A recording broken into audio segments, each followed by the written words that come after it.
matter who you are, where you are, what your choices have been, and what karmic timelines and contracts you have journeyed, the light is calling for the reunification of all aspects of life in this realm now. It is calling for the cleansing of all polarities. It is calling for the rising of all sacred heart centers now. All are being summoned home to the greater light now.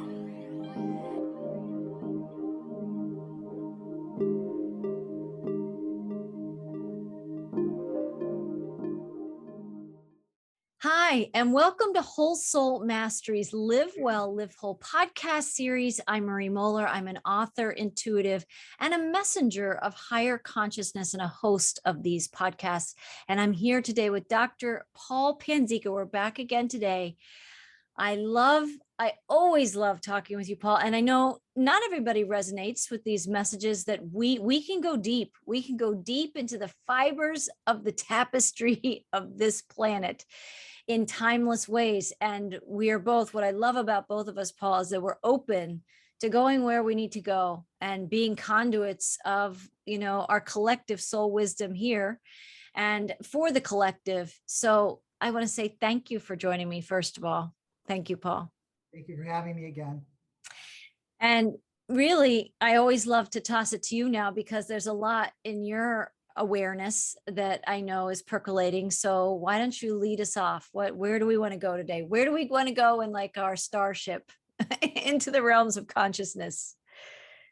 Well, yeah, I can go deep. I can go so deep that I can get lost and it will be like isolated in a universe all by myself that nobody understands.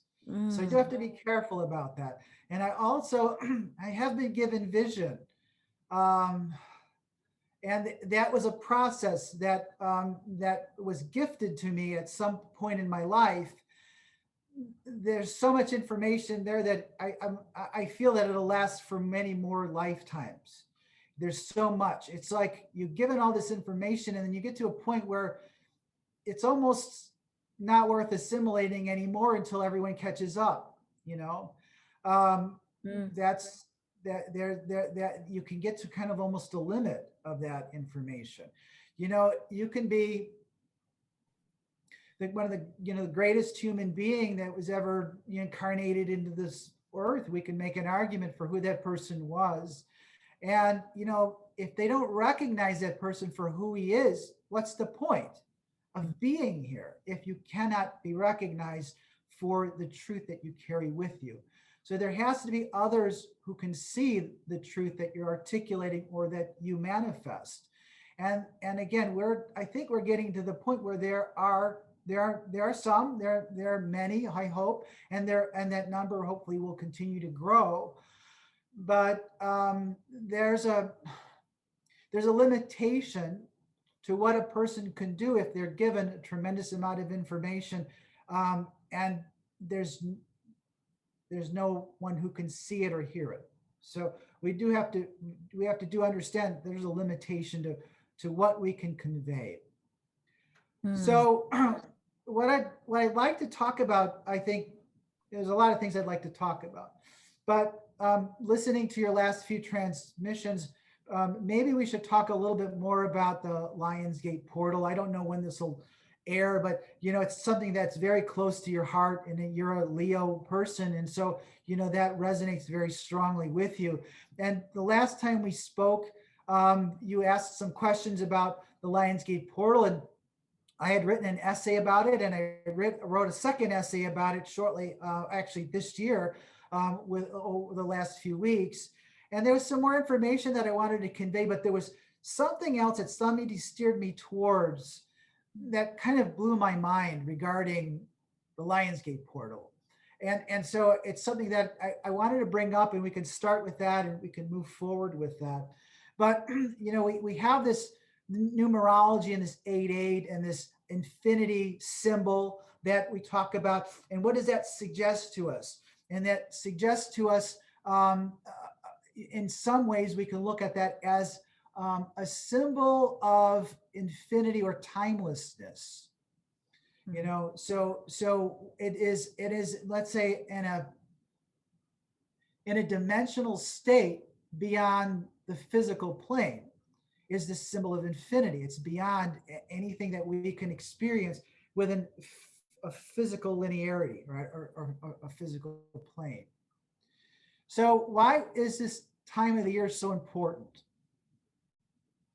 And as you had mentioned before in a previous lecture or previous discussion, that this was a very important time for the Egyptians, and that it was looked at as a New Year's celebration. Not exactly that date, I believe, but the time was looked at as, the way that it was determined was by the rising of certain planetary bodies. They call it a heliacal rising. And a heliacal rising is when if you're waiting for the sun to rise and you're looking at the visible stars that are just preceding the sun rising. When that's called a heliacal rising. It's the star that rises right before the sun. And that star that they looked for was Sirius. And Sirius is the largest or the brightest star in the heavens. It's Sirius. It's also called the dog star. And so the dog star, Sirius, started to rise in that fashion. Actually, it's close to a conjunction with the sun, which means it's in close proximity to the sun. And that starts around the 4th of July. Actually, it starts around that time. But it gets closer and closer and closer and closer and closer until there's no other stars that precedes it. And when it gets that heliacal rise, about right, the last star to rise before the sun, that's really when the celebrations, or when they really paid attention to it. And that's kind of like when the Lionsgate Portal would open up around this time. Now, when does that happen? Heliacal rising, I think, is late July, but they consider this time from late July till probably right about this time that we're giving this lecture or this discussion, which would be the first couple weeks of August, right? So this is a very important time. Now, from a Christian perspective, or from a Western mythological perspective, this is what I didn't realize, is that it's extremely important. And so this is the kind of like lost information that no one taught, at least not in the churches that I was familiar with. They never taught this. So why is this important to our culture and our society? And it has to do with the Sirius energy. Now, the Egyptians looked at Sirius as a goddess. And I love this. I mean, I just love this. They depicted the star Sirius as a feminine goddess. Now, you should probably appreciate this to a very high degree, because you're talking to the Arcturian collective. Now, right? So the idea is that when worlds start to ascend, at some point, not only does our consciousness start to meld, but we start to become kind of a one being, not just one being amongst our species, but one being amongst our biosphere. Yes. So we become one with the biosphere. Now, this is maybe a long way off. I mean, I'd like to think that it's a long way off, only because, there's a lot of steps between the point that we're at now and the point that we're all becoming one with the biosphere and we lose our personal identity. I think there's a lot of steps that I'd like to experience and enjoy before we get to that point. But that's the direction that ascended worlds take. They get to that point. So let's say the Venusians, no, they're not there. The Pleiadians, they're not quite there yet either. But the Arcturians, yes, the Syrians are there. They're considered like the godfathers or the grandparents of human cultures. And so they're there. And so the Egyptians intuited, or were told, or just knew that Sirius was a divine goddess. She was a feminine goddess. Now, so, and her pictures, or she's depicted as this goddess, and she holds in her hand an ankh. So I have to remind everyone what an Ankh is. So the goddess of Sirius, her name was Sopdet, Sopdet, Sopdet, and she held an Ankh. And so what the Ankh represents, if we think of an Ankh, which looks like a cross, but on the top has like a teardrop shaped or a round shaped top. Then there's a line. Then there's the bottom part, which is, so there's you got a horizontal line, and then you got the vertical line underneath it. So it's called an Egyptian cross. Okay, and so what that represents, what the Ankh represents, in one interpretation, is an interface between certain levels of existence or levels of consciousness, or just let's say densities of existence. So what the horizontal line represents is a plane, and that's the interface. And below that plane is a linear vertical line. Okay, so it represents, we can say, linear time.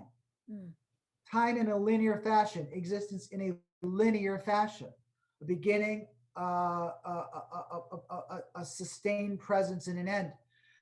But above that line, in a more spiritual realm, time bends back upon itself, and it exists more in a circular fashion, right? And so that Ankh represents the interface between both of those, and quite frankly, that's what we are as human beings. We exist in both parameters. We exist in a linear time continuum, but we also can exist in a non-linear time continuum. And I've talked about this before with dreams, and how dreams we can connect into the dream state, and we're in a different state of consciousness that can see into the future.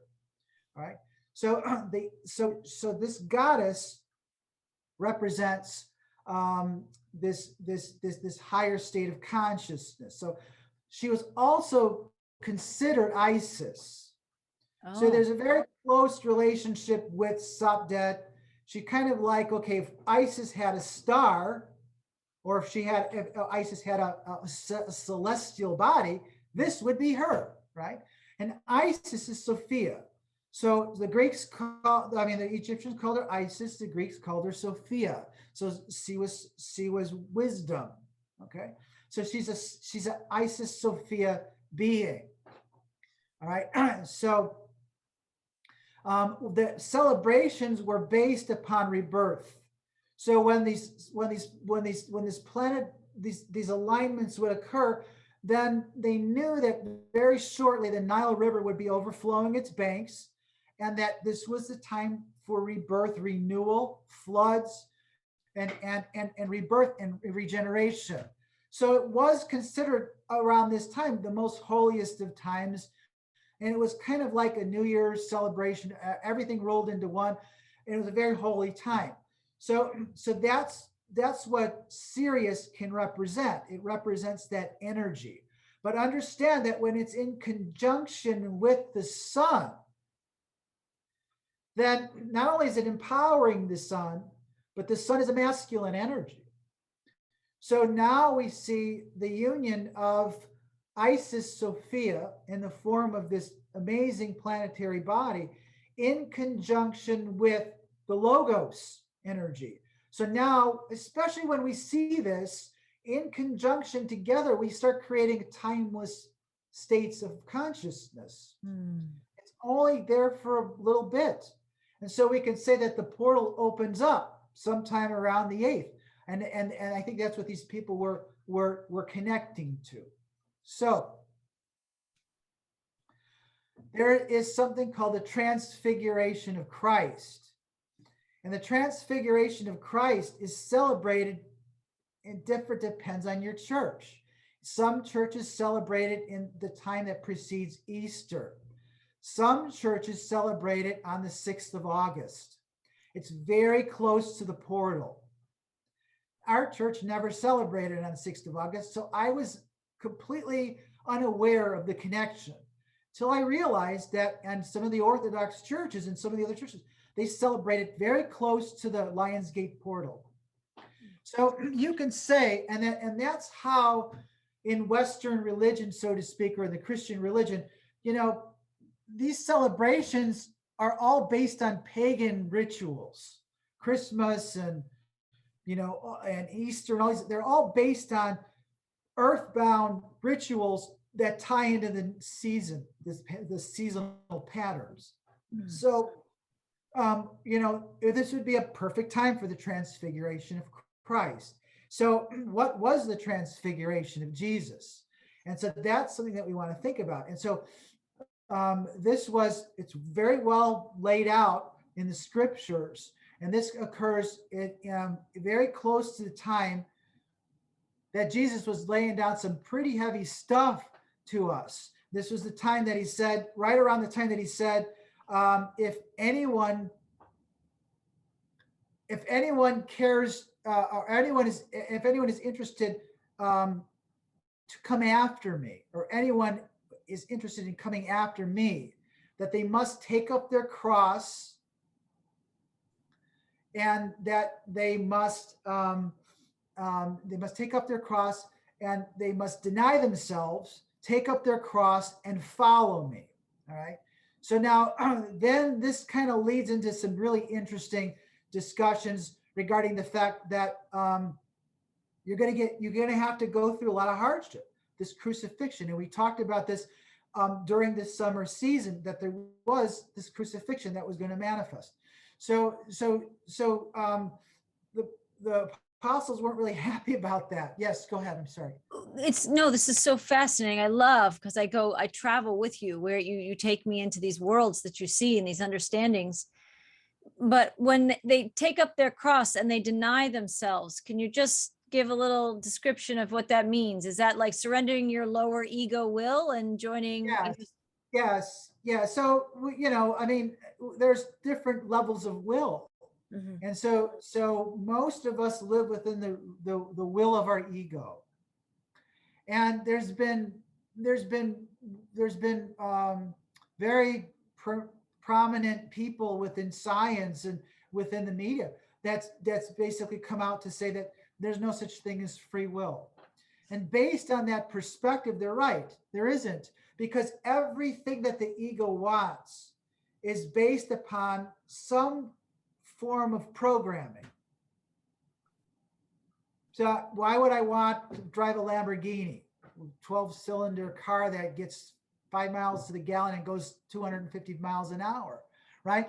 But if you're shown this car and shown how great it is, then you're going to want it. Wow, it's all. So that's an extreme case. But why would I want to get a poisonous injection, or why would I want to do these things? And the answer is it's because your ego has been manipulated. It's been shown, and it's been manipulated very craftily. Very craftily. Most of this is based on what they call Hegelian dialectics. Oh. And this is what they and then, so they when they want to sell, they used to do this to us all the time as physicians. They would say, they'd have these people from the drug manufacturers come in, and then they would try to sell you these, extremely expensive medications that have nothing but side effects. And they would say, okay, well, give me 5 minutes of your time, and I'm going to give you this, basically what amounts to a commercial. And all commercials are based on the same Hegelian dialectic. It's called crisis, reaction, solution. Yes. Crisis, reaction, solution. So let's say we were trying to make a medication to control your blood pressure, and it didn't work very well, but it gave men tremendous erections. So we got a use for this, right? And so what they did was they created a marketing strategy to market to men, or the targeted audience, and basically, what you want to do is you want to portray a picture that the person that you're trying to sell this to can identify with. Yes. All right. So let's portray a picture, and we're going to call it, do you have these symptoms? And if so, you suffer from this condition. Right. Oh my God, I never knew I had this problem. I never knew that was a problem. Oh, what? And so you portray the crisis. This causes a reaction within the human soul that starts freaking out. We got to do something about this. Now, the only reason why you're being shown this in the first place is because there's a solution that we're trying to sell you. Correct. You're being led to that point. The whole reason of the crisis was to get you to the solution. Yes. Usually what they do is they limit your choice when they're trying to sell you a drug, and they're trying to say, okay, well, this drug doesn't work very well, but this drug works better. Which one will you use, doctor? And my usual answer is none of them. I don't treat it this way. I'm a holistic doctor. I can do all kinds of things without having to succumb to that paradigm. But what they do is they plant it within your mind. This is how the mind works, and then they try to get on personally. This is why we have all these likable personalities that sell us stuff. Pharmaceutical sales. Like them. They're not just selling you pharmaceuticals. They're selling you political ideas. Right. They're selling you everything under the sun is what they're selling you. And so this is how the ego gets programmed into this crisis reaction solution. Before they even create the marketing, they already have an agenda that they want to sell. They're going to try to figure out how are we going to package this to be palatable and desirable, basically. Yes, to swallow this up, and we got this agenda we want to push, and so okay, let's come up with this idea, and you can apply it to what's going on today, right now. So, in that perspective, the ego, really, there is no such thing as free will. The ego is keying off of all of the forms of religion, all of the forms of education, all of the forms of conditioning that it's been subjected to since birth. And it cannot escape that paradigm. And so, there are studies looking at the subconscious playing a role in all of this, and studies showing that people already make their decisions before they even make it. They're just not consciously aware of it. And so that is a lower form of consciousness. It's a lower form of will, and it's egotistically based will. And so when Jesus says, you must deny yourself, he's saying that you must deny this process. You must disengage yourself from egotistical thought. And you have to then put yourself into a higher realm of consciousness. Which is outside of linear time. Outside of linear time, and your ego cannot project the direction that you're going to go in that state of awareness. Now, that's called free will. That's free will. Free will is not what you want to do. Free will is not what you think you egotistically want. That's not free will. That's conditioned program will. It's not free will.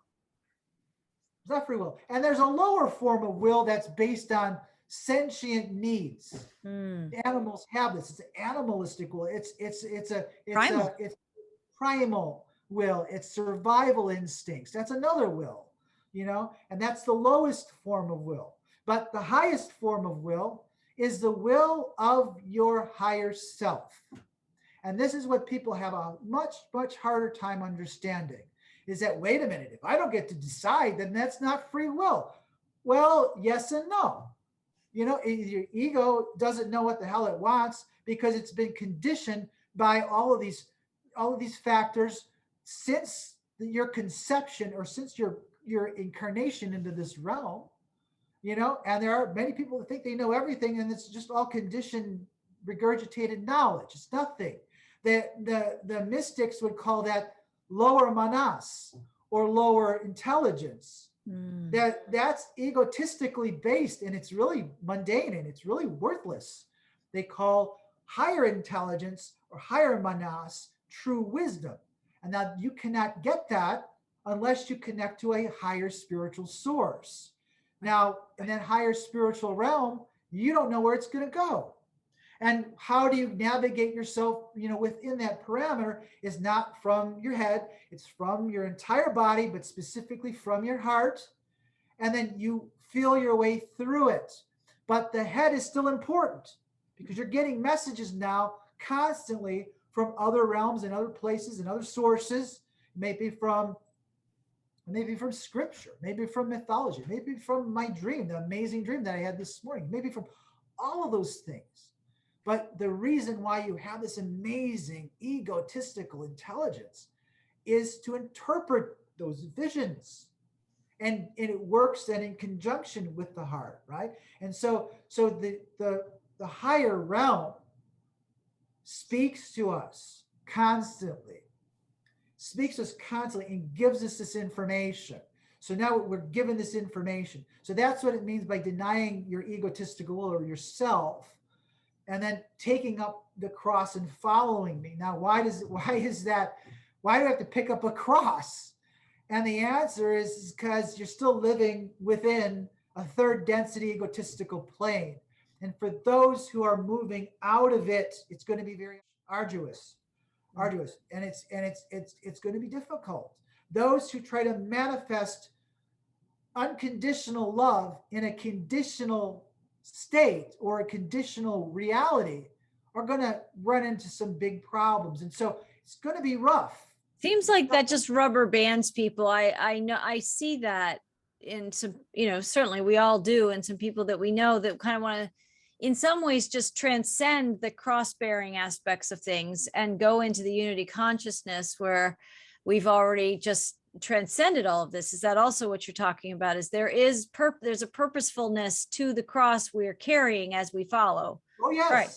Oh yes. And I was just listening to another interesting source within the last few days saying, those, and I hate to say this, but this is the new age mantra, is that we can be co-creators of our own reality, and all we have to do is focus on the positive and everything's going to be great. Guess what? It isn't going to happen that way. In fact, this person or this source was suggesting that's a form of mind control. The law of the universe is not overt positivity. It never has been. It's balance. The law of the universe is karmic balance. And so we have to, again, integrate the dark with the light. We have to move forward in this way. We cannot walk away from our own mistakes and transgressions. It has to be integrated. Carl Jung, amazing man, he said, there's no way you're ever going to come to perfection. He said the closest thing we got to perfection was this guy, Jesus Christ.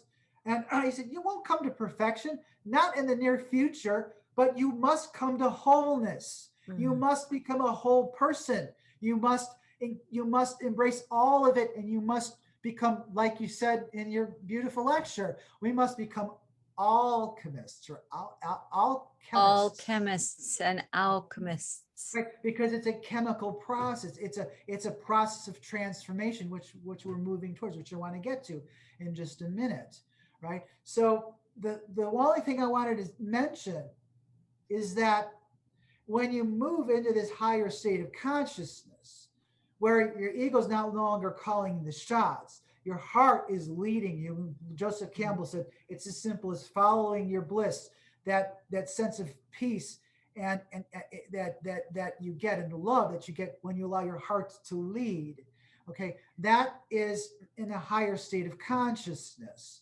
Now, it is free will. Why is it free will? Well, this is the paradox. If you haven't experienced it yet, you will. That being that you're following is you. It's you. It's your higher self, but it's you. It has your best interest. It knows who you are. You are a part of it. You can consider it as God or the Spirit. Once it's experienced, you understand that there's elements of the Spirit in the entire spectrum of life. And the entire spectrum of life is part of this family. It's loved beyond comprehension because it belongs to it, and you belong to it, and it belongs to you. So in this higher state of consciousness, your higher self manifests as your perfect consort. You think, well, what's my guardian angel or my spirit or holy angel? What is it going to look like? Well, it's going to look like the, let's say, rarefied, ascended version of who you are in the opposite gender. That's what it looks like. At least that's what it looked like to me. So, and you could say that for me, it looked like Sopdet. It looked like Isis. It looked like Sophia. And in fact, when we go into these higher communities, let's say ascended communities, which let's just allow ourselves to say that they exist without having to try to justify why they exist. But let's say we ran into people from Venus, or we ran into people from the Pleiades, or people from, they are our closest relatives. Those two worlds are supposedly our closest relatives. What do they think they look like? They are breathtakingly gorgeous people, right? Because they're unifying their energies. And when they start unifying their energies, they start to become more objectively truthful, and they start to become the essence of who they were supposed to be. And so this isn't just a consciousness thing. This manifests on a physical plane.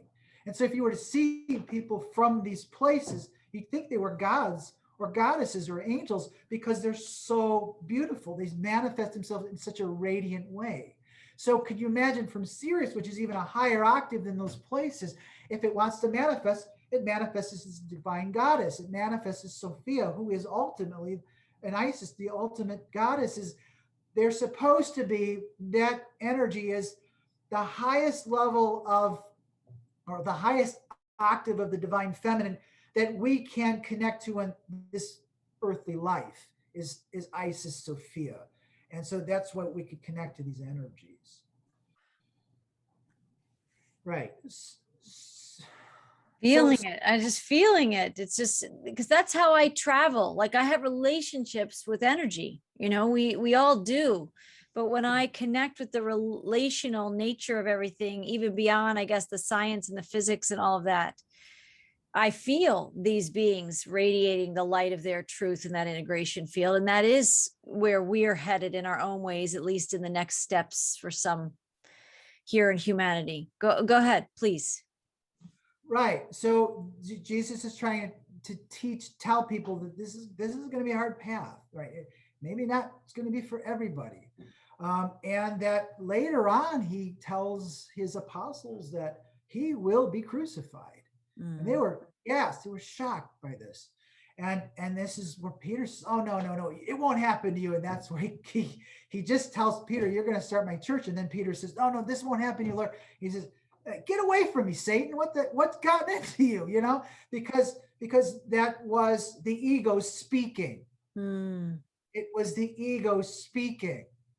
It wasn't the spirit speaking through him. Right. So around this time, as he's trying to teach us, he's basically trying to say, know the truth, and the truth will free you. And then he's telling this to people. He said, you're receptive to my voice. You're receptive to my words, So understand that if you know my words, if you know the truth, you will be freed. You'll be freed from the bondage that we're all living in, which we're still living in now with a vengeance. It's all enslaving us. And then they got real indignant and mad at him. They said, well, what do you mean? We're born free people. We're never a slave. What are you, out of your mind? So you're a slave. You have been a slave. You're a slave within this reality. And unless you know the truth of who you really are, you're as a child of your divine parents, you'll always be a slave. And you will allow these forces, these draconian forces that are conditioning you through egotistical means to continuously enslave you within your egotistical viewpoints or your egotistical consciousness, which thinks it's free, and it's not. It's not free. It's not free will. It never has been free will. So very shortly after all of these amazing teachings are laid down to the people, 6 days later, he takes three of the apostles. It was Peter, John, and James, and he takes them up a mountain, and we believe that was Mount Tabor. which is about, it's a pretty good sized mountain, about 2,500 feet up. And they go up the mountain. You know, it's a good day's night. He takes them in the evening and go up there. So what happens on Mount Tabor? And now this was August 6th that he goes up there, and that's why it was celebrated. It was because the way that the scriptures lay it out, you have some idea when these dates were. So it's always celebrated on the 6th of August. But the spiritual things occur to us. And then what happens is there has to be some time that occurs after the let's say a significant vision or very powerful teaching. It has to percolate through your system for 7 days. There's always an echo 7 days later. Why is that, you may ask? Well, because that's what the week is structured on. It's structured on 7 days. Why is that important? Because every single day of the week is named after an energy in the solar system, right? So Sunday's Sunday, Monday's Moon Day, Tuesday's Mars, Wednesday's Mercury. And if you think about this in Latin or Spanish, it makes complete sense because that's where the names come from. Thursday's Jupiter. What's that? Know this? Do you know about the seed of life? I know of it, yes. You know, a friend of mine makes these. This is one made out of wood, but he makes them out of metal, and he makes sacred geometrical art. And what's interesting is he gave this to me just yesterday. You and I never know where we're going to travel when we have these podcasts, but it's interesting that you bring up the 7 days of creation, because the seed of life, each one of these rings represent, there's 7 overlapping rings, each to represent a single day in a week of creation. Right. So So Friday is Venus, Saturday is Saturn, and Sunday is, the sun. So we have to look at these from different perspectives in our consciousness. We have to process it. So after 7 days, we have maybe an echo of what happened, or another event. So as they trudge out on the end of the 6th day, and they walk up this hill, this mountain, I would imagine sometime after midnight, the apostles are struck with a vision. And in the vision is the transfiguration of Jesus. He is up above them on a ridge or at the peak of the hill. And the heavens open up. And on one side of him is Moses, on another side of him is Elijah, and a cloud shows up. Remember, we talked about in the last discussion, the Yahweh cloud, which was fire cloud, or the Rudolf Steiner talked about how he just interfaced with this fire cloud, which was within the spiritual realm. Well, that was there too, right? And so not only did that open up at that time, but Jesus is transfigured from probably a guy wearing some fairly worn out clothes to a man wearing white robes, and energy that was flowing out of him. He became solar. He literally became solar. He transfigured himself. Now, what happened then, we can say, was a union between the soul, which is the divine feminine, which is within him, and the Logos energy, which we could call Yahweh, or we can call the sun, or call whatever you want. That portal opened up. Now we saw figures in the past and figures that were very prominent within the human culture there, very prominent souls. We can get into the history of who Elijah was and who Moses was, but they were very powerful souls. And you saw the presence of the divine Father and Yahweh's presence in that thundercloud that was there, or whatever it was. And here Jesus was in a timeless state. And guess who else was present? Sirius, Isis, Sophia, because of the celestial alignments of that date. She was there also. So the transfiguration occurs briefly. Briefly it occurs. So the apostles are freaked out, and they hide, and Jesus comes to them and says, "Don't worry, it's okay," and so that event ends. Now, what's also interesting is that they descend the mountain, and then I don't know if it's immediately after that or 7 days later, because he supposedly goes to Jerusalem, does some stuff, and later on, they're back on the road and they encounter a tree. And this is a very strange story. And it's something that people aren't going to be happy about. But they encounter a tree, and a tree is called a Bodhi tree, a Bodhi tree. It's a Bodhi tree. It's a giant tree that it produces figs. And this is the tree that the Buddha sat underneath and achieved enlightenment. Now, they saw the tree and they go out all excited. Oh, you know, we're hungry and we need to rest and all. So they ran over to the tree, and the tree had no fruit on the tree. It was not bearing fruit. Jesus does something extremely weird. He curses the tree. He says, from now on, you will never be able to produce fruit again. Wow. Right. So some people say, well, he was acting out of spite. No, he wasn't. And so what he was doing, he was just saying that there's only one way to consciousness, to the consciousness that we are seeking to achieve. It's through the transfiguration. It's through the process that we have to go through, right? It's in the same archetype as what he went through.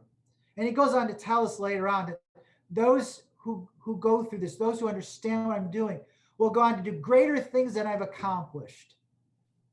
But we're trying to get to a dimensional state that is what we call the 5D dimensional state, Christ in consciousness. I mean, listen, you can't get to Christ in consciousness or unity consciousness without going through the process that the man articulated, or this person articulated for us to get to. And so that's really unfortunate, not unfortunately, but that's what we have to go through.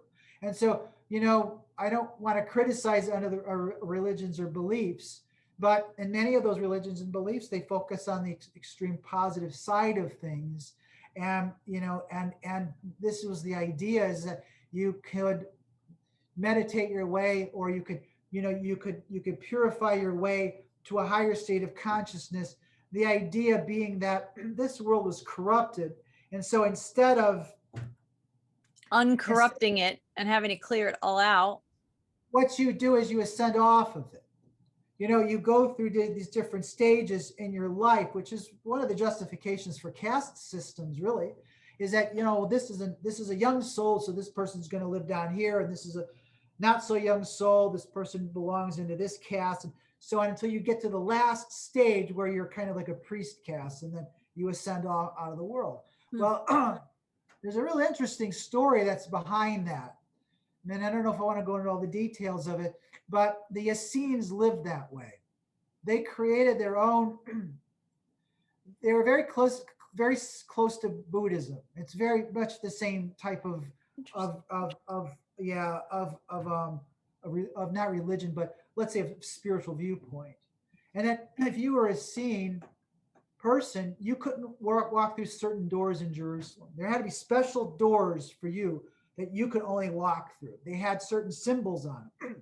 The idea is that they didn't, with those symbols on it, the demonic spirits, the evil spirits couldn't go through those doors. But you could. You can go through those doors as in a scene. And so one of the stories that Rudolf Steiner conveyed was he saw this. Jesus saw this. Steiner saw it in the Akashic records as he was reading it. And he saw Jesus in this perspective. And Jesus was wrestling with, well, you know, he was born into the Essene community, but was not actually an Essene. He had to create a different form of consciousness, of initiation. Which so the idea, what he saw, and this is what Steiner conveys, is that what he saw was Lucifer and Satan not being able to get through the door that the Essenes had created. So instead of getting through the door, they just went through the other doors. And so what he saw was that by ignoring or shutting yourself out, or cutting or isolating yourself off from the darkness. You're not integrating it. You're not alchemizing it. No. What you're doing is you're driving it out of your reality sense, and it's just attacking, or it's just manifesting itself to those who are less vulnerable. And so he said that way is the wrong way.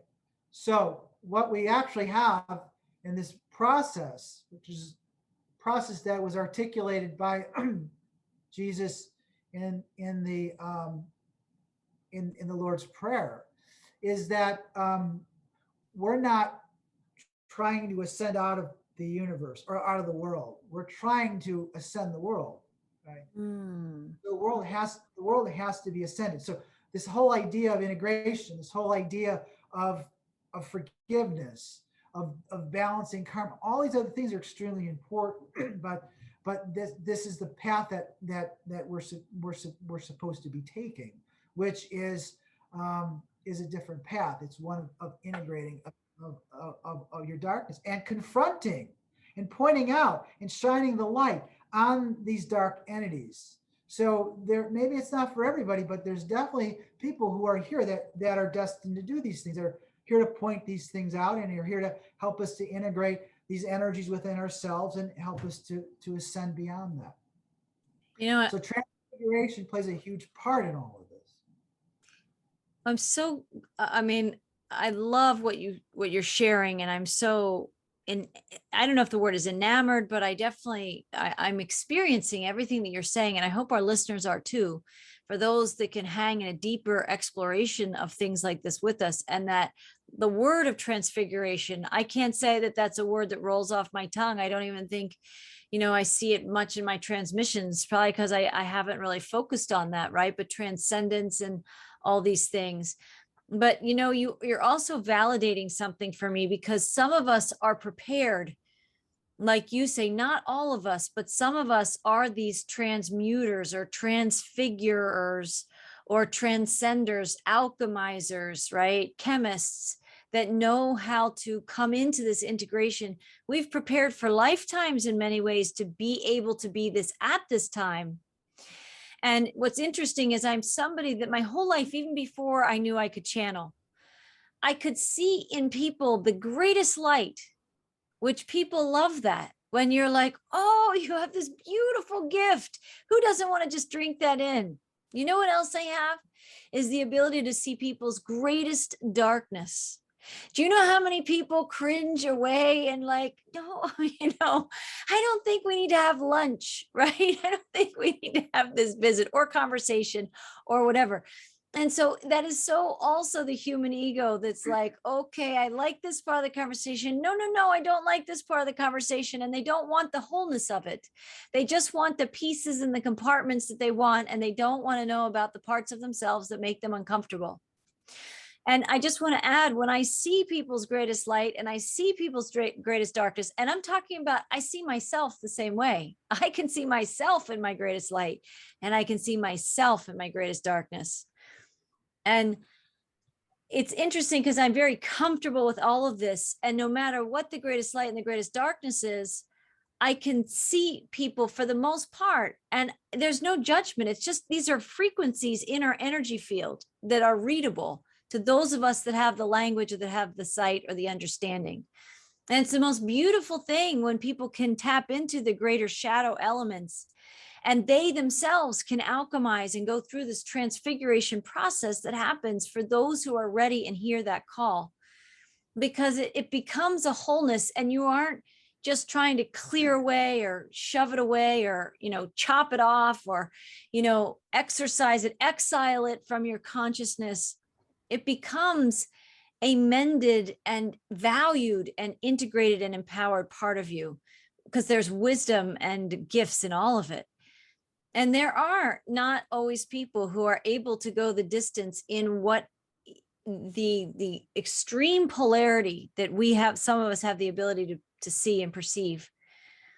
But that's where the healing is. That is where the healing is when you can see the two wolves, and you can know the two wolves and know that both have things and lessons they're teaching you, and you can find your way to center. That's also in the Two Wolves story, similar to me, is like the 0 point or the transfiguration of the Christ, that some of us are on this path. And I think we will all be called. You're saying when Christ said this to his apostles and disciples, he wasn't saying it to just them. He knew that that was going to get passed on, and everybody has to go through this, but no one's immune to that process. Right? Yes. Right. Right. But So many it's- people try and go around it or above it, or positive thinking intention their way through it. But I mentioned rubber banding because I feel that they just rubber band themselves somewhere in their journey back to what they didn't deal with before. And maybe they're more ready. Right. And I've had my own experience of that. Okay, I'll pass on that one. Oh no, but it comes back. Right. Right. It comes back. Yeah. So the if we are under different circumstances, maybe it'll work. If left completely alone to our own accord, and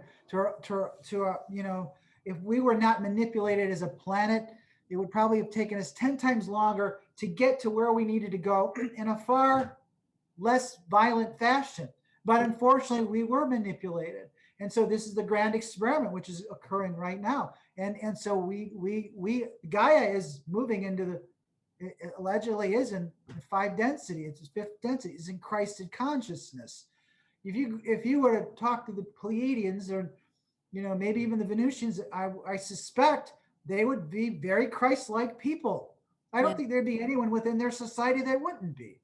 Because they allegedly that anytime they make a decision on a global decision, it's almost a unanimous decision based on their level of objectivity within their consciousness that they hold.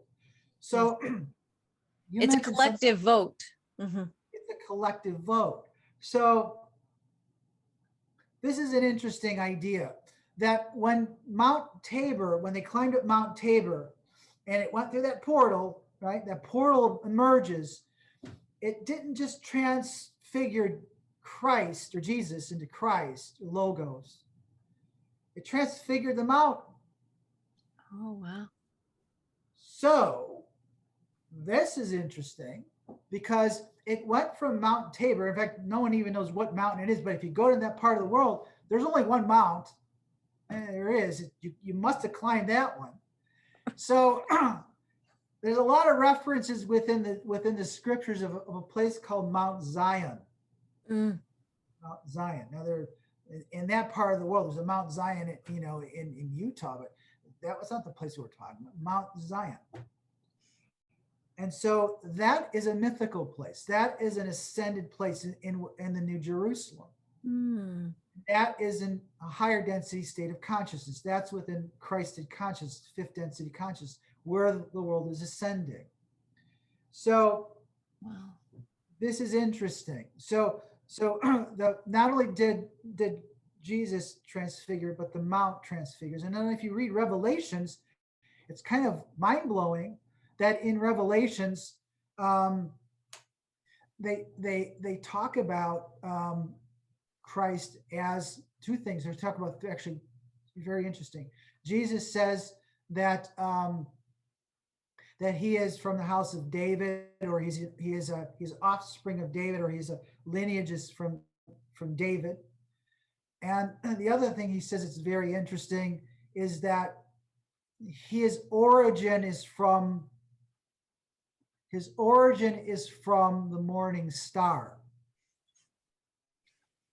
His origin is from the morning star. Now, what's the morning star? That's Venus. So some people feel that his origins are from that planet. Venusian. It makes some sense when you look into it, which is also tied to the Pleiadians. There's an axis that exists between Earth, Venus, and the Pleiades. That's why we're so strongly considered within those groups. Wow. There's also something that is within the esoteric community that understands that human initiation can only occur through the sphere of Venus. So the other thing that's kind of mind-blowing is when you look at the depiction of Isis Sophia in the manifestation of Sopdet, the goddess that the Egyptians honored. Above her head is a 5-pointed star or a pentagram upright, which represents Venus. And that's considered her child. So, I mean, you see all of these really weird connections that are there, which points to this love planet, this planet of love. And so we're there, the thought is that from this perspective, we're being taught. Now, we're being taught through these energies. So Jesus says, well, you know, I'm part of the house of David, or I'm a son or house of David. So check this out. This is what David has to say. David, this is Psalm 19. Okay. So this is David singing it. Now, I don't know if he wrote it, and there in itself is an interesting esoteric mystery, because some of the Psalms are thought to have been written by the soul that became Jesus, the Zarathustra soul. At one time during that time was a very wise person, gifted person, a loving person who wrote these poetic, you know, incantations to God, right? Wow. So listen to this, and this is going to be interesting. It says, the heavens declare the glory of God. The skies proclaim the works of his hands. Day after day, they pour forth speech. Night after night, they reveal knowledge. They have no speech. They use no words. No sound is heard from them. Okay, so this is why people throw the Bible away, because it's just one giant paradox. Right. But as Carl Jung would say, when you find a paradox, you are right on top of the truth. Wow. Truth is paradoxical from a higher perspective. From a lower perspective, it's all linear. It's supposed to be linear. But from a higher perspective, it's paradoxical.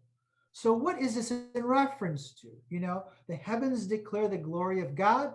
The skies proclaim the works of his hands. Day after day, they pour forth speech. Night after night, they reveal knowledge.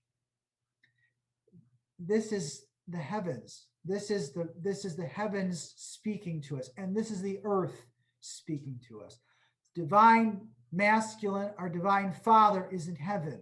He's pouring down the glory of that realm and proclaiming the words of his hands. And the divine feminine is the earth, the mother nature. Day after day, they pour forth speech. Night after night, they reveal knowledge. So what this is, and then it goes into this paradox. There is no speech. They use no words. So this is something that we've been saying for quite a while. Yes. Now, is that you have to develop your super sensibilities, yes, your capacities to sense what your heart is feeling. That has no words. This is our soul's speech, right? Now, this is a reference to the astrology. This is a reference to the zodiac. And as it turns out, Zion means zodiac in Hebrew. Wow. So Mount Zion, the realm of Zion, these are people. Now, I wrote this and I said, well, will we be living in the heavens? I honestly can't answer that. But I can tell you this, the heavens will live within you. Yes. Right? So that's what these references are. These are references to becoming acclimated to the words of the divine, both from the heavens and also from the earth. Right? And so this is what we're developing. We're developing our capacities to understand this. And when we start reading the signs, whether that's through our visions, whether that's through our synchronicities, or whether that's within the heavens around us, this is how we become acclimated to this truth.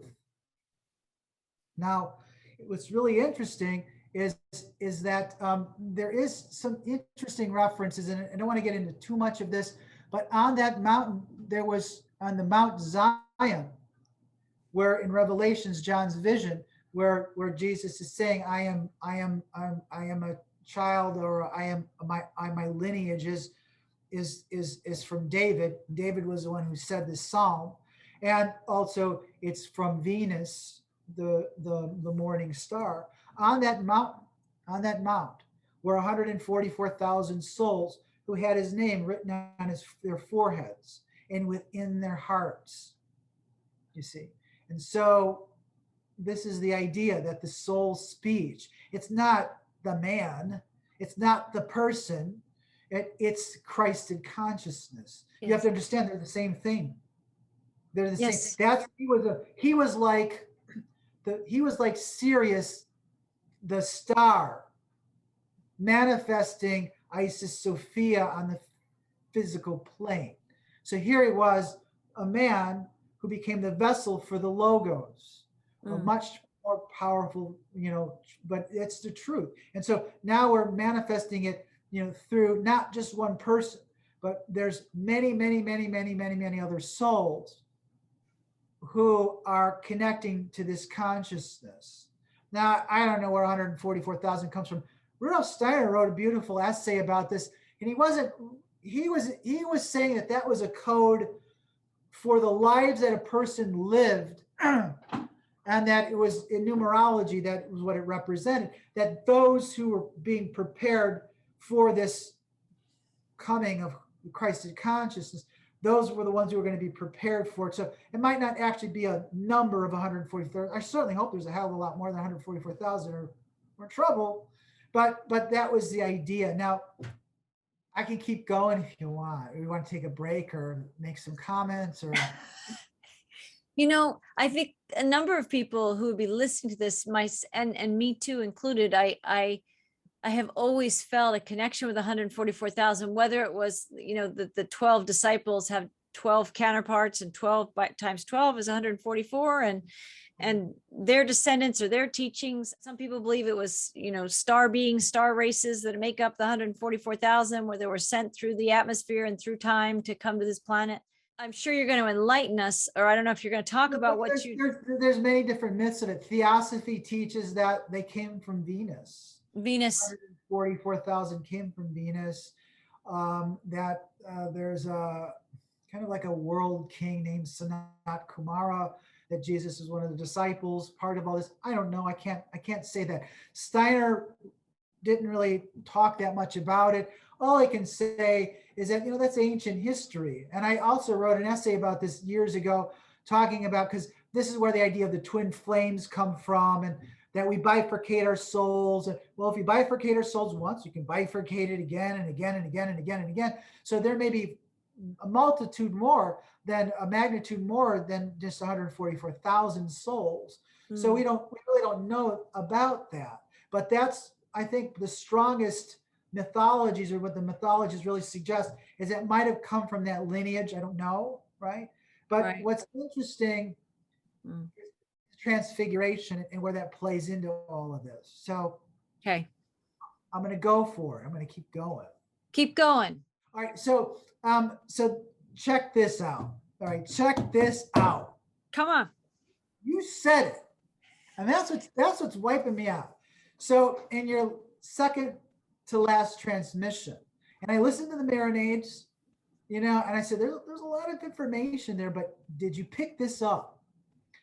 So you said that what is so exceptional about the Lion's portal and the lion frequency now at this time? This is a question. So what is so exceptional about the Lion's portal and this lion frequency at this time? And then you answer, lion is one of the 4 core harbingers of peace being restored on your world at this time. Why? What do you mean 4? What are the other 3? I don't know. Right. Good point. This is powerful. I read this and I'm like, oh, wow. They must be talking to me at night or something. I actually had visions, and I think many of us have, being in classrooms and being in groups. And I don't really remember but I actually do. And many times I'm talking and I'm speaking, And I'm going, yeah, that's what I would say in real life anyway. So, I mean, maybe I'm bringing myself up to that level. I don't know. Yes. But the 4 core harbingers of peace, now that's really mind blowing. Right? So the lion is extremely important. And so we talked about the crucifixion. Yes.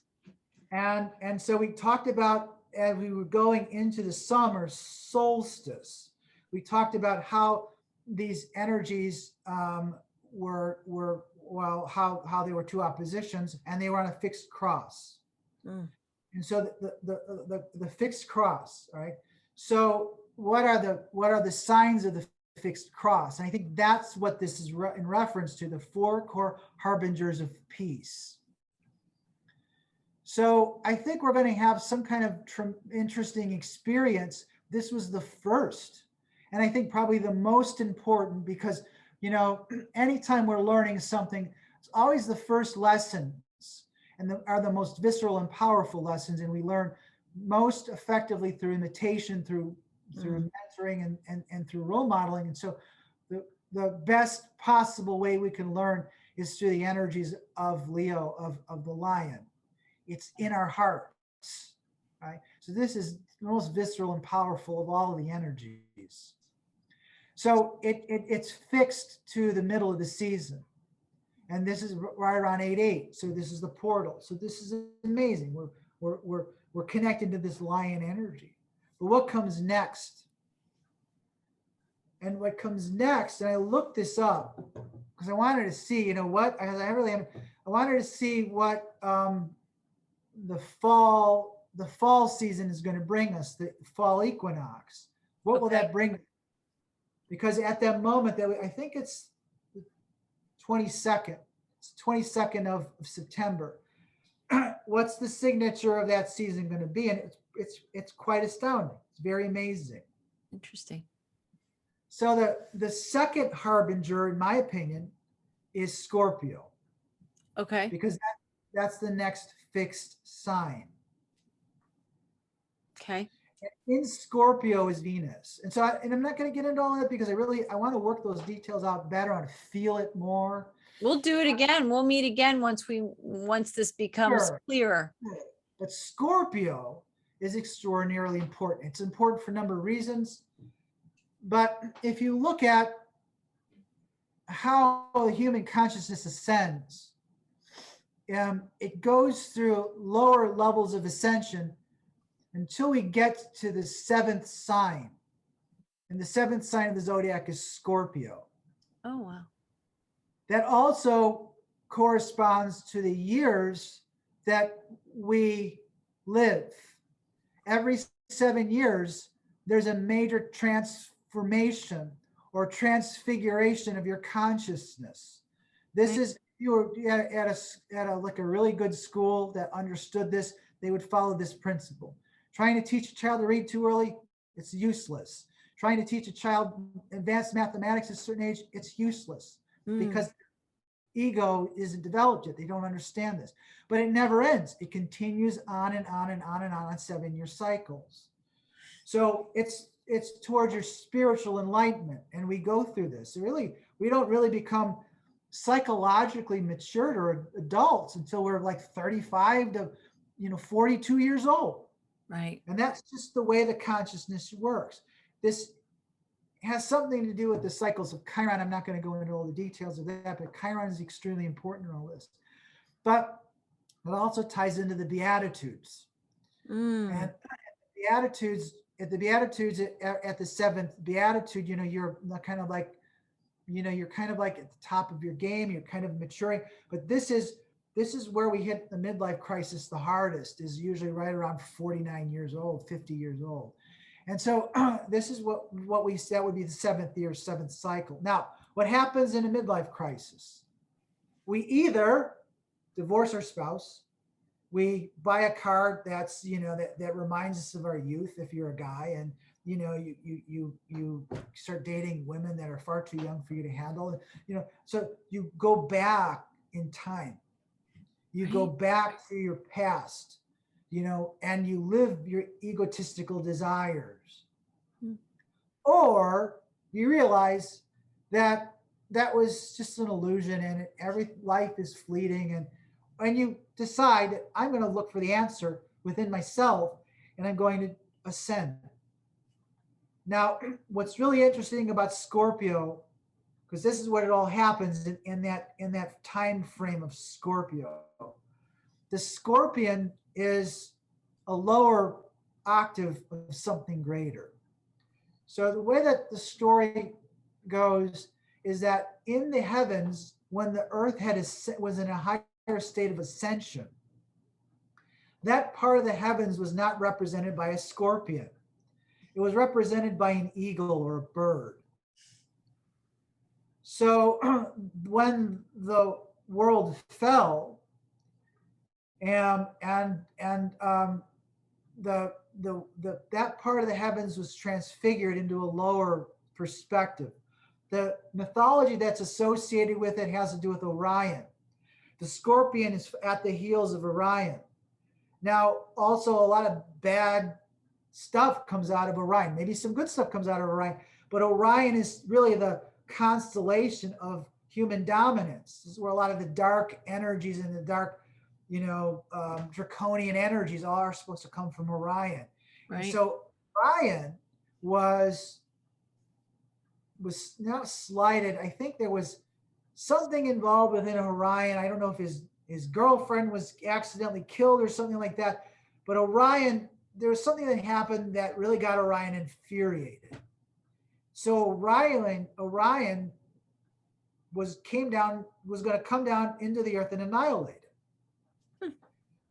Yeah, that was the story. So what the gods did was they placed a scorpion as an assassin at the heels of Orion to keep Orion at bay. So we forgot before let's say the consciousness of human consciousness descended into the scorpion's consciousness, which was conflict and domination.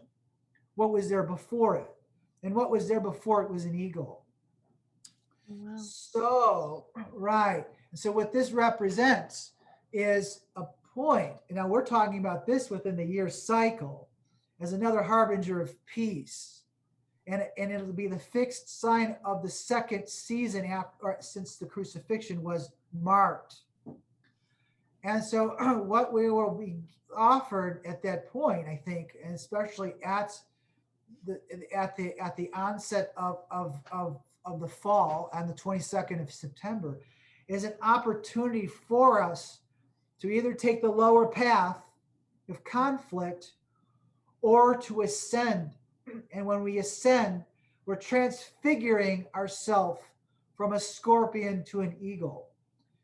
The phoenix is associated with this also, but I would like to think of ourselves as transfiguring ourselves into a new entity, Yes. into a higher octave, a greater octave.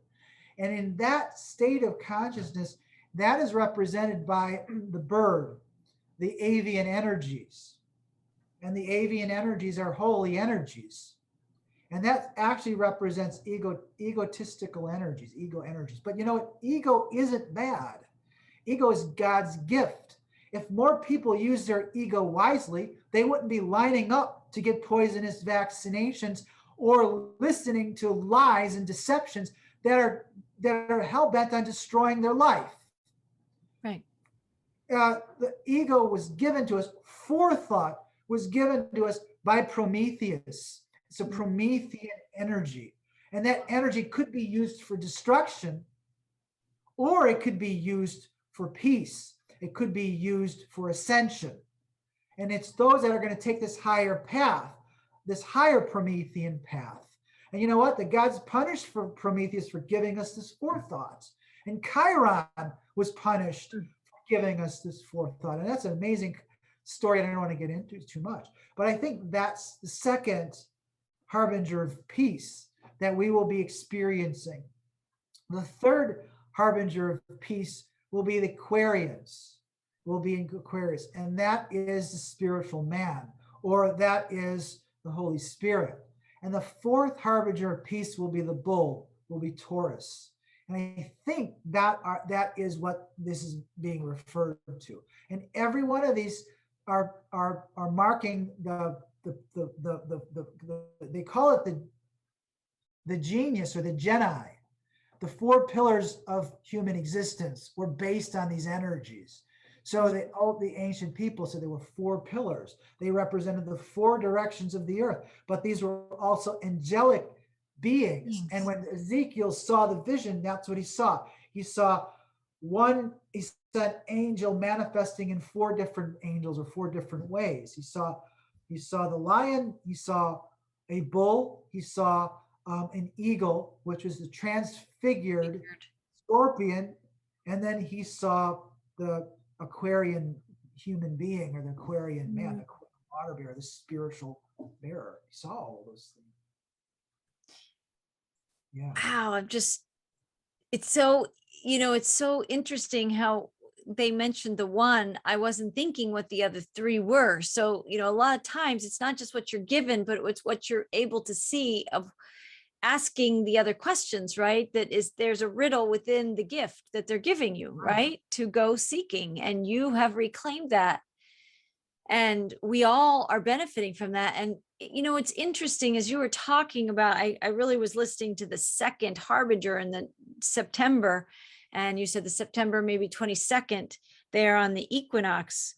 And you talked about the Scorpio, and you talk about in its, I don't know what that energy is, or the Harbinger in its inverted form is the Scorpio, right? But in its transfigured form is the eagle. And I think about the scorpion with the stinger on its back, right? And it's interesting because I just had this experience over the last few days. We've had some kind of yellow jackets have bred or something, but they're in our screen and porch, yellow jackets, and they can get feisty. They're the ones that can smell fear. If you turn and run from several of them, they'll bring all their siblings with them, right? Yes. And I have them on my porch, which is also my sanctuary, where I live. And so, but what's interesting is they're kind of sluggish. They're sluggish yellow jackets. They don't have the potency that they once had. And I've been paying attention to that because I've been feeling there's something here with me in these yellow jackets. There's a message. And I have a slight allergy to stings, right? But I get them with a cup and a cardboard, like a coaster. I use like a paper kind of cardboard coaster, and I'm collecting all of them and I'm sending them out my porch door, and they're flying, right? So they're the stinging energy, which reminds me of the scorpion you're talking about coming up, and the transfiguration. And somebody who has an allergy to these things, if just one of them gets me, it's not going to be pleasant. And yet I'm watching myself each time, and there's many of them, but I'm getting them one by one out, and I clear the porch and then more appear. And I know that there's some kind of transfiguration process, and you may have just solved the puzzle of my porch. Also, what's going on here? But I could feel that. Isn't it amazing that I'm somebody who could, in a lower version of myself, go into fear about what is here in my experience with these yellow jackets? And yet with faith and neutrality, I'm taking them one by one and setting them free, which is also somehow releasing me from the sting and any other stings of fear that I might be carrying in my field. And I think also September, as we call in this lion energy, but we're working with this energy that you have so aptly brought into our consciousness in this conversation, just amazing. I think there are things that could sting all of us in the next, whatever it is, 2, 4, 5 weeks this is, right? And it can either take us down into this path of destruction, and we say mired in the trap and the prison planet that we've been in for all this time, or we can transfigure that fear of what could sting us, what could trigger us, what could take us down more into the old cycles that we know so well, instead of flying free. And so even me, I feel like I'm transfiguring that stinging energy, like the scorpion, and I feel that eagle. I'm very connected to the hawk too. So this bird energy and taking flight and setting ourselves free too. I think there's a freedom of like that if we can do the work and not turn away and just kind of, in a way, I'm not saying that we don't all have positive intentions, but I don't know that we can just positive energy our way even with the yellow jackets, I am sending them good intentions, but I also know that I'm doing the work. I at this point can't just sort of, what is that? Alchemize. Like I can't just like in my consciousness send them outside my porch with my mind, right? I do need the cup and the cardboard, which represents to me the work. We have to be willing to take the things that can sting us, that can really trigger us or take us spiraling downward. And we have to be the agent, the instrument that is alchemizing. We have to be the chemist that we are. And so let me go to the third and fourth, where you talked about the bull and the fourth. Is that take us to like April? No, go ahead. What? Because I just feel the energy of Easter too somehow, and also the new birth. So is that also part of things? Yeah. Yeah, I would say so. Interesting though, I wanted to make one quick comment that how interesting is it that the scorpion is associated with poison injections? Oh, isn't it interesting? Right? Isn't it interesting? It is very interesting. I mean, you can't make this stuff up, right?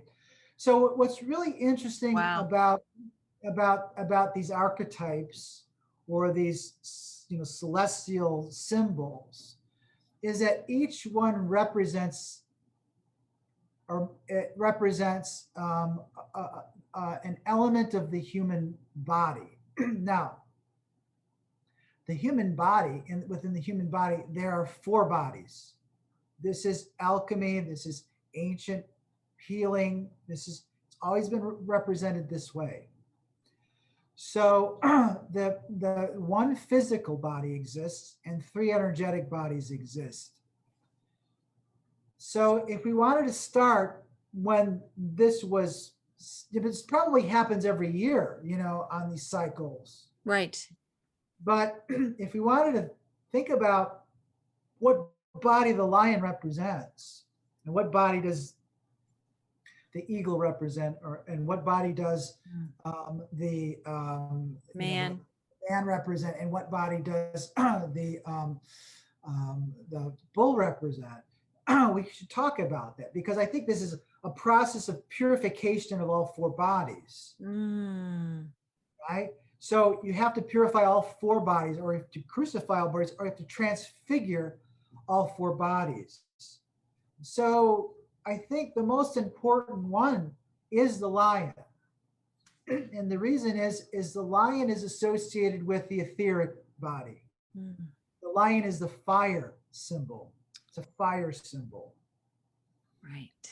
And so it's a fire symbol.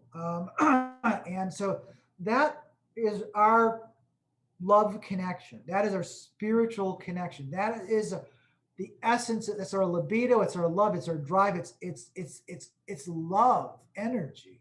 Yes. So the lion, it's heart based. It's not really heart based, and it can be. So I don't want to get people confused, because it is heart based. Yeah. For sure, it's heart based. But in some of the ways that the physiology or the machinations or of how these bodies integrate themselves, it's actually associated with the liver. And the liver is like your solar plexus. It's where your real strength is at. But also keep in mind that your core chakras, or your center energies, kind of oscillate between the heart and the solar plexus. I would say that it's dead center between those two was where it's at. So that's really where it's at. It's this solar plexus, heroic, powerful energy, right? Right. It's kind of like amalgamation of both, or a unification of both. So that's what that energy is. This is what we're being called to do, to stand up now and stand up for ourselves and stand up for humanity. This is extremely important times. And I didn't say it before, but standing up for ourselves and seeking truth, it's that truth that will set us free. Yes. And without seeking the truth, we're just in the wheel, right? Yes. You are literally consenting to go back into the cage, or staying in the cage. Correct. Or the wheel of karma, or call whatever you want. and hoping for the best, because I don't want to go through a crucifixion. I don't want to go through hardship. So I'll just sit in the back seat and I'll just go wherever the hell this bus is going, even though it's going off the end of a cliff, into probably another dimensional world where it will look nothing like Earth. Check this out. One other mythologies that I read was that you will be reincarnated into a third density realm. But you know what you'll be incarnated as? An octopus. Oh, gosh. In a third density reality. That's what you're choosing. So anyway, and maybe not. I don't know. It was just a myth. There it is. You want to take that chance? Go right ahead. I'd rather stay human, personally. But so that's, I think, in the Law of One. It's actually in the Law of One, I think, where that's written. So Wow. In the next stage, or this other stage, which can be confusing because you have the two archetypes. One is a scorpion, and one of them is the eagle. The eagle is transfigured. It's transfigured scorpion energy. So, but the scorpion energy is water energy. Scorpion's a water sign. So that is more emotional. So now we're going into our emotional bodies. And quite frankly, the heart is really the center of the astral energies regarding that. So it's beautiful, though, that we can ascend it, we can transfigure it from an imprisoned heart that we don't really understand, into an enlightened heart, a heart that is living within the presence of its higher self. It's enlightened. It's a higher heart. Exactly. Heart, right? We were told that we cannot enter the realm of heaven. And this was an old Egyptian parable, or not parable, but the mythology is that Ra's wife, the god Ra, his wife was Mahat. She was a goddess. She was very much like Saptit. She held the scales of justice, or she presided over the scales of justice. And in order to enter into the kingdom of heaven, your heart could not weigh more than or had to weigh the same as a feather. Right. So if you did not have an enlightened heart, you couldn't enter into the kingdom of heaven. Interesting that's an avian symbol, isn't it? And Ra is an avian god. And so it all converges at this point. But this is insane. This is crazy, beautiful stuff, right? You know, one of my main guides that I don't talk about in the Arcturian Collective is Earth Feather, right? Earth Feather. That's that same energy of your heart has to be the same weight, equal to. Yes, can't weigh any more than a feather. You're not going to be able. So you have to enlighten your heart, and that's really, I think, what this. Right, if you see where the alignments are at, you're just not going to. I mean, I could go. I don't want to go into the details of it, but it really will be that. It really will be choices that will have to be made, and we're going to be forced. We're being forced into choices now, and whether we want to or not, we're being forced into these choices. And so this will be a very important time, and it'll probably come to fruition. Like things are coming to fruition now in the season, not at the beginning, but in the middle. In the middle of this season, there is a major holiday. We talked about it last year, which is Michaelmas. And that will play a huge part in all of this. Just like in the middle of this season, in the middle of the summer season, we're dealing really with the Lionsgate energy, the portal, the transfiguration. Right. We'll be seeing Michaelmas, and it'll be an amazing time. It'll be a trying time for us. And we'll go over this. We'll talk about this. Yes, I'd like to. But that's what the transfiguration, the season is going to be more about this transfiguration energy occurring and transforming the scorpion, the assassin, the eye for an eye kind of mentality, into an enlightened state of consciousness. The third state is associated with Aquarius, and that is in the, let's say, in this parameter that we're talking about, would be associated with ego. but it wouldn't be, it would be enlightened ego. It would be Promethean ego. It would be God-given ego. Right. Ego really is the essence of who you are. That's who you are. So this is another process of purification that we'll have to go through in the egotistical body. And then the final state. So you've purified the lowest level of consciousness, which is lion, which is etheric. You know, how can I describe it? You're not consciously aware of your etheric consciousness because it's literally gut centered. So when you have a gut feeling, Oh, wow. the organ of intelligence is hepatic or liver. It's really the entire immune system, and your whole immunity is connected to this spiritual presence, this spiritual power. If your spiritual energy is weakened, which they're trying to do, you will be a sick person. If your spiritual energy is empowered, and if you're feeling the love that's coming from the light of the creator of the creation, then you're going to be a healthy, strong individual. So that's where the consciousness exists. It exists within that state. It's a very deep state. I've experienced it in very deep, profound dreams when your body is healing in those states. And I can feel it. You can feel it. It's experienced as an intuition, as a gut feeling. Yes. Now, in the second state, where we're looking at, which is this second harbinger of peace, which is the enlightened heart, right? That is all about heart-based feelings. It's about love, but I think the love really exists in the etheric plane. So although we feel the love when our heart becomes enlightened, because it's one stage closer and it's feeding off that love, and it just feels it, but it's not the source. The source of the love is from the lion. It's from the fire. It's from the logos. It's the heart. So what we're doing is we're purifying now in that second state. We're purifying the heart. We're purifying the heart.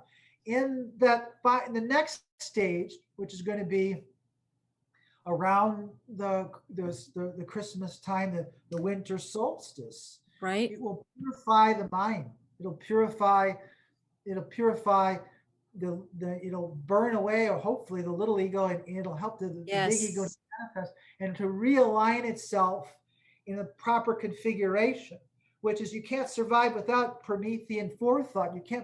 But you can't let that rule you. It is there to be used as a tool. It's your God-given talents, but it's there to be inspired and led by your higher self. And so we'll be getting to that stage. I haven't looked at the astrology of that. Now, once we purify the energetics, we will come to the point of the bull. And the bull is Taurus, and that's an earth sign. That represents the physical body. And so possibly the full transfiguration will not happen until we get to the new rebirth, which will be in the time of Easter, the rebirth of the body, but everything hopefully through this yearly process of suffering and great challenges, we will get to that point where we hopefully will have seen a new path and start to resonate with a new path, and a transfigured, not just soul, everything is you can transfer, spirit, soul, everything. It's being transfigured. We're melding into a new transformation. Now, will the ascension happen on the Easter? I don't know. I mean, I think it's just a process, a cyclical process. We keep spiraling through it. But now we're aware of what's going on. And quite frankly, I think these globalists have run out of time, or are running out of time, which is why their acts are so ridiculously desperate. Because if you just waited long enough, get off the merry-go-round. So I don't work for 6 months. So I don't work for a year. Who freaking cares? That'll be the best time of your life, quite frankly. Get in your car and drive around the country and see it. Who cares? Because you know what? The whole thing is going to collapse anyway. And within a year or a year and a half or 2 years, they're going to be looking for qualified people to come work for them. And guess what? You won't need a freaking shot because they won't care, because they just need people to work. That's how it's going to work out.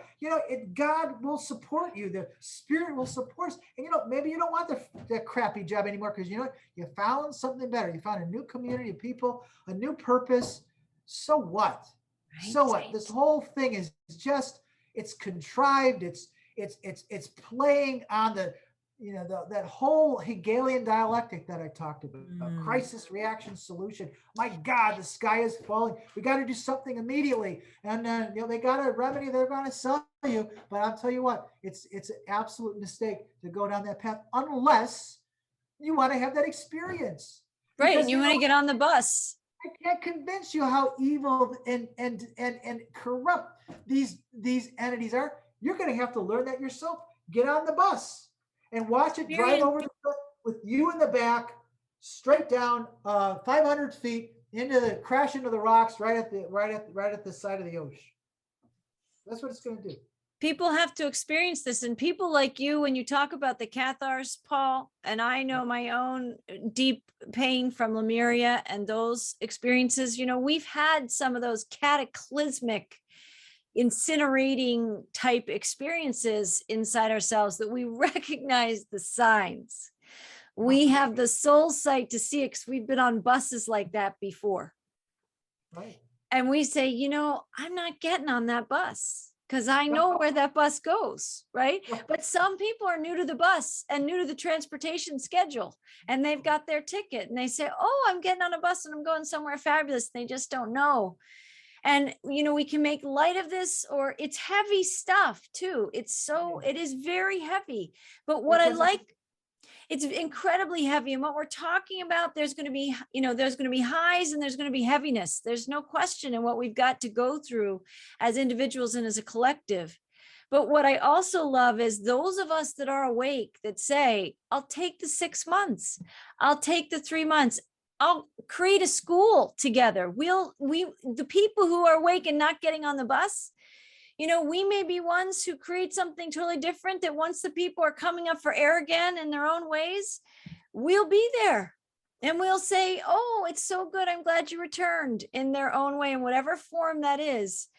We will continue to share what we already know, and we will be guides and almost, compasses in the journey for those that have interest. And so sometimes the greatest creativity is birthed when you're squeezed out of something that is dying. It's a cycle of us that is leaving. And we know to let that leave because we are ready for this integrated being that you're talking about, that to me is a new quantum consciousness. We've gone to the next level. And there was something else I think you referenced when you even talked about Zion. There's these places that are like etheric places. I've even heard the Lemuria. I don't know if you've ever heard this, but the physical civilization and land mass and all of that went under the sea, that there's a fifth dimensional Lemuria that never left us. It's right there. And we just lost our ability to see it.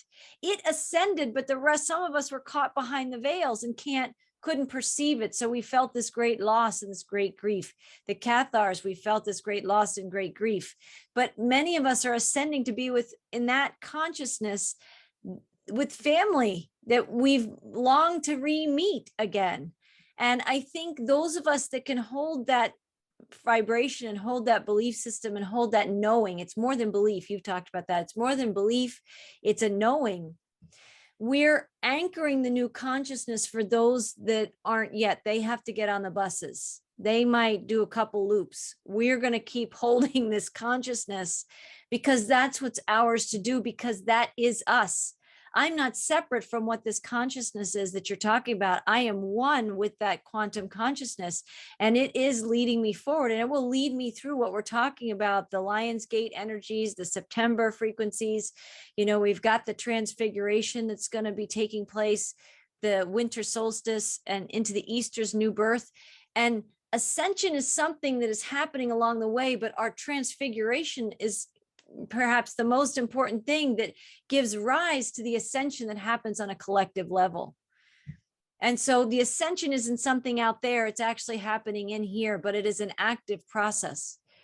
And I love when we can explore these things because not everybody goes deep into these. There's so many things you and I can portal into. And I always appreciate the people who spend time with us, who have the stomach, who have the strength, that's coming from all this other fortification, and that want to go there too, because they feel a resonance, at least to know about it, but maybe also to be participants in where we're going in this strength, that we are being fortified by an otherworldly energy. And that was in the most recent transmission. In the first paragraph, the guides were talking about, when they were talking about, you are alchemists, but you are all chemists. But they're talking about, we're going to be shining in this unity consciousness that shines brighter and brighter and brighter, like a beacon of perfection and resplendence that is otherworldly, because you are otherworldly too. This is that Zion energy. This is that Lemurian frequency. This is this otherworldly consciousness. And only if you've been cultivating more of these skills, or you just begin today, there's so much that we can do, that we can leap in our consciousness if we're willing to open and be that spiritual warrior and go through the transfiguration, which, can be incinerating. There's fire. The element of fire is in this time. Right. Keep in mind that if you are just new to all of this information, there's millions of us who know this information that can't give it away. So the most beautiful thing that you could do for those who are going through, or are moving through the path of ascension, is to allow those who are moving forward to share that information with you. Yes. That is really our purpose in life. The way that this is explained is this. I can never have gotten to where I am at this point, and Marie could have never gotten to where she is at this point, without the grace of others, the grace of other worlds, the grace of the masters who taught us, the grace of those human beings who came before us. We cannot ascend without that. And that's only given to us through grace, through pure love, through unconditional love. Now, I can't pay them back. We can't pay them back. The only way we can do that is to find channels for the knowledge that we have, and invest that within those souls that are willing to listen, willing to utilize that information for themselves. We cannot convey to you what we know, but we can inspire you to look for yourself, or we can help to catalyze processes that must happen within your soul to demonstrate to you that this indeed is the truth. And this can only be done through your own experience. And that's the only way that can happen. I had a very interesting dream. I don't know if I told you this, maybe I did, but this was a dream where I was in a church, and my wife and I were walking into a church, and we were waiting in line, and I remember looking at my wife going, gee, am I dressed well enough? I think I am, but I'm looking at all these people in fine garments, and I'm okay. So we walk into the church as the sermon is beginning, and they usher us in, and then they told us to go down the aisle. And as we started moving down the aisle, it started to descend, going down to a lower level. And then they were ushering us on like a large floor through a portal into another room, where you weren't going to hardly hear anything that was going to be said by this priest. And I was very interested to hear what the priest was going to say. Well, in the process of doing this, a woman came down, and when we were in back of the pews, there was like the center aisle went to the end of the pews, and then there was a large staircase that went down, and then it went down to this lower level, and it was all open. And when we were behind the pews, I kept asking my wife, why are we going up there? And somebody in the higher pews recognized Nancy. And so she came down, and it was like an instant recognition, like two souls that had not seen each other for ages, they embraced, and she invited Nancy up into the pews. Now, But you're still, Nancy, right? So it's like, well, she deserves it. She should be up there. So I'm like, well, what about me? I said, wait a minute.